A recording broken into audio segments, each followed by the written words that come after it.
should not be tolerated. David, general. My disclosures. 2006, we demonstrated monthly anti-VEGF therapy normalizes the anatomy, leading to the gold standard visual acuity curve.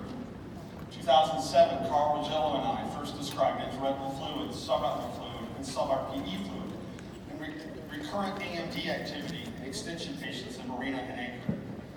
2008, peer undertreated lead to vision loss, but leaving a dry retina matter? Turns out it did. You get rid of intraretinal cyst and have a dry retina with quarterly dosing, you have a positive visual acuity curve versus loss of vision with fluid. This is the first paper to correlate maintaining a dry retina with vision gained. The CAT investigators looked at a treatment regime tolerating fluid, progressive retinal neglect, led to vision loss. Harbour replicated this in the PRN arms. We looked at anatomic predictors in Harbour, and I was the first to describe that intraretinal cysts are a worse prognostic factor for visual acuity in a post-hoc analysis. CAT looked at this, demonstrated the same thing. Intraretinal fluid correlates with worse vision. Subretinal fluid, not so much. And there's some doctors out there that said subretinal fluid, maybe it's not so bad for you. But if this is good, is that better or worse? Or whether you'd rather have this? It really makes no sense. We don't not treat retinal detachments. We don't not treat central serous. And it may just be a matter of chronicity, as you see in this example on the right, where intraretinal cyst and macular detachment are more indicative of a middle retinal pump dysfunction that we all know has a bad prognosis. In VIEW, they looked at patients with recurrent fluid or persistent fluid after 4 loading doses and showed that monthly therapy or increased dosing was required to get the best visual acuity. Note that there was no difference in subretinal fluid and intraretinal fluid. You still needed more treatment if you had this manna from heaven, great stuff, subretinal fluid. If you really want to show, not in a post-hoc, you need to show it prospectively. And you have to control intraretinal cysts while allowing subretinal fluid to happen. In theory, the fluid study does this. Ostensibly, they show this with a non-inferiority gain of 2.6 letters versus 3 letters at 24 months. Let's think about that a little though. Treat and extend studies from Texas to Scandinavia get a visual acuity gain of 7.6 to 8.7 letters. So what happened?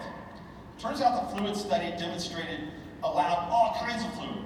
In the protocol, they allowed intraretinal cysts, quote, likely to be recalcitrant to anti-VEGF to be not considered.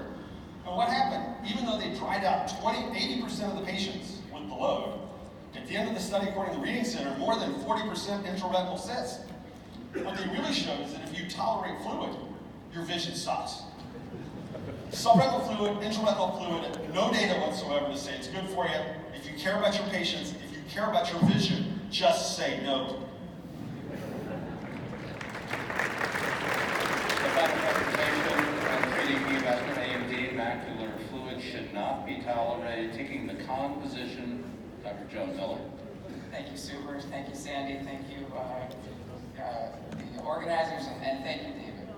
Well, I looked at this title, and I just first had to change it from being a double negative because I'm old and kind of feeble. So, just for all of us, try another forward. It's macular fluid may be tolerated. That's what we're going to look at now. So I want to share my disclosures. None of them are really all that much related. And I think, when you have a hammer, everything looks like a nail. And with anti-VEGF therapy readily available, we may be treating all macular fluid when sometimes we should just observe it. Subretinal fluid, it's easy to see, easy to treat, basically irresistible to clinicians. And we've had some interesting presentations and publications recently looking at this. And Masada recently presented work from the Harvard study showing that those with residual subretinal fluid actually had the best vision outcomes.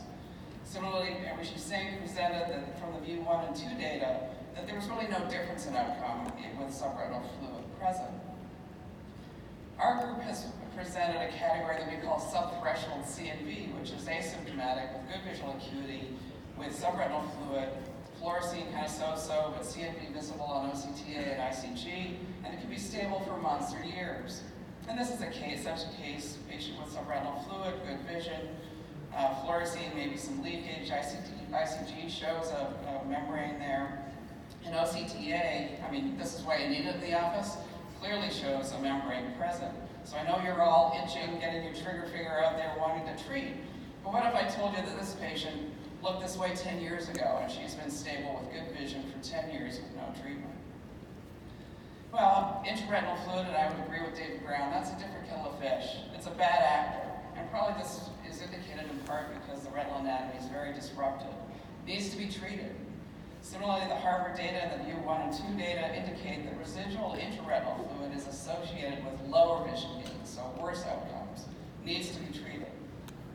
This doesn't mean that every little cyst that you see on an OCT needs to be treated, and there are degenerative cysts that you can see over fibrotic scars and geographic atrophy. Those aren't active disease. You need to withhold treatment. So don't be a hater. And if you know this cat, you can see me later because I had to explain. But not all fluid is the same. Subretinal fluid may be observed. We've seen that with persistent fluid with anti-VEGF therapy may be okay.